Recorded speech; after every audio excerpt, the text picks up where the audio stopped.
My next guest on the news at 10 will be talking about the power sector in 2016. Dapo Akionshu is an energy consultant and a partner with Simeon Corpus Chambers. Good evening to you, and thank you for joining us on the news at 10.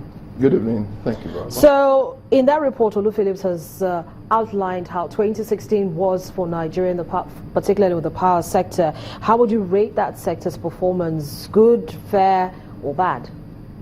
I will say the sector has performed decently well. Decently well, but then you still hear Nigerians complaining that they don't have power.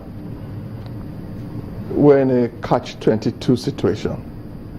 As the minister said, the problems in the power sector are human problems. They're human challenges.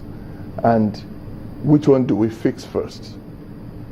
The power companies are complaining, and which is very correct, that the market is not generating enough income to service their bills.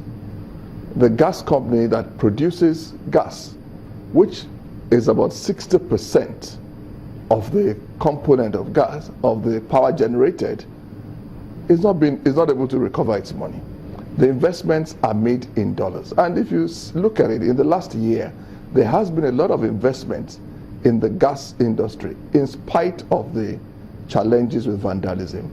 I know a company like Seven Energy has done a 70-kilometer gas pipeline to Calabar.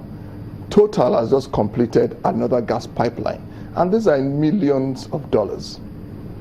But they are not able to recover the money because the last mile, the discos, are not able to recover the money to pay everybody. The generation companies are being paid about 20% of what bills they send out. I know for certainty, because I work close with them, the NIPP, for instance, is being owed over 140 billion naira. Gas alone costs them 60%, and you pay them 18% of the total invoice. It doesn't talk of operational costs and other expenses they need to carry. So who's going to be closing that gap for them? It is a difficult thing, and until we come, I heard one of the people on the news saying he doesn't see the reason for them to pay more. And the question is, if the money that is generated now is not enough to pay, every day there's a 650 million naira loss on a daily basis, which translates to about 20 billion every month. Somebody has to pick those tabs. If it is not paid for eventually, we will still continue to run our generators and sit in darkness. So we have to come to a point. I hear people today talking about, and some still say with pride, that they bypass the meters. Even rich people are happy to bypass their meters. These bills are carried by somebody.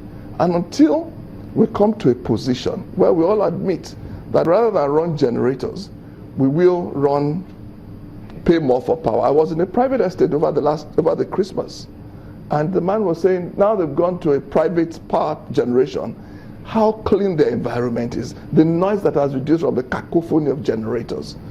They're paying a little more, but when he did the calculation, ultimately, it's actually lower to pay more for power generated publicly than to run your own generators. But Mr. Akionshu, as we're entering 2017 and taking a look at all the sticky issues, one of the most, the one that sticks out for most Nigerians is the increase in electricity prices. So for 2017, how can this stalemate be addressed? I think there are two ways to address it. That we don't really have much time. One is the legislature has to be carried along. There has to be more engagement between the legislature and the power generating companies, because every time they meet is almost always during investigation. The judiciary also has to be carried along to understand the reason to enforce laws that are in the power sector.